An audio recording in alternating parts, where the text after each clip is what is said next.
اعوذ باللہ من الشیطان الرجیم، بسم اللہ الرحمن الرحیم۔ حضرت عائشہ زوجہ نبی صلی اللہ علیہ وسلم سے روایت ہے، انہوں نے فرمایا، جب سے میں نے ہوش سنبھالا اسی وقت میں نے یہ دیکھا کہ میرے والدین دین اسلام قبول کر چکے تھے، اور ہم پر کوئی دن ایسا نہیں گزرتا تھا جس میں ہمارے ہاں رسول اللہ صلی اللہ علیہ وسلم دن کے دونوں حصوں میں یعنی صبح و شام نہ آتے ہوں۔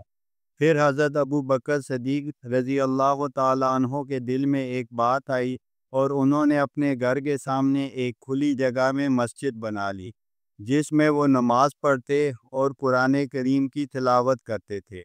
مشرکین کے بچے اور عورتیں آتے جاتے ان کے پاس کھڑے ہو جاتے، وہ حضرت ابو بکر کی حالت پر تعجب کرتے اور انہیں غور سے دیکھتے۔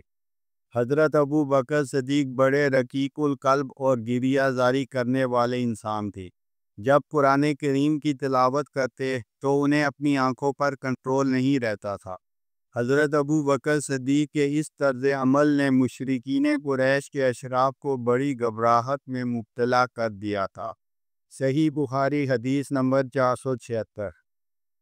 حضرت ابو ہریرہ رضی اللہ تعالیٰ عنہ سے روایت ہے، وہ نبی صلی اللہ علیہ وسلم سے بیان کرتے ہیں، آپ نے فرمایا، نماز باجماعت گھر اور بازار کی نماز سے 25 درجے زیادہ فضیلت رکھتی ہے، اس لیے کہ جب کوئی شخص اچھی طرح وضو کرے اور مسجد میں نماز ہی کے ارادے سے آئے تو مسجد میں پہنچنے تک جو قدم اٹھاتا ہے اس پر اللہ تعالیٰ ایک درجہ بلند کرتا ہے اور اس کا ایک گناہ مٹا دیتا ہے، اور جب وہ مسجد میں پہنچ جاتا ہے تو جب تک نماز کے لیے وہاں رہتا ہے اسے برابر نماز کا ثواب ملتا رہتا ہے، اور جب تک وہ اپنے اس مقام میں رہے جہاں نماز پڑھتا ہے تو فرشتے اس کے لیے یوں دعا کرتے ہیں، اے اللہ اسے معاف کر دے، اے اللہ اس پر رحم فرما، بشرطے کہ ہوا خارج کر کے دوسروں کو تکلیف نہ دے۔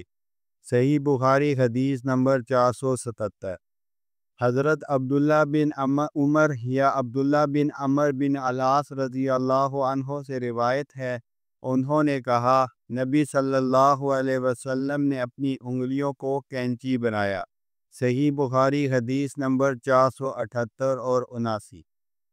حضرت عاصم بن محمد کہتے ہیں، میں نے یہ حدیث اپنے والد محمد بن زید سے سنی، پھر وہ مجھے یاد نہ رہی تو میرے بھائی واقد بن محمد نے اسے اپنے والد سے ٹھیک اور صحیح طریقے سے بیان کیا۔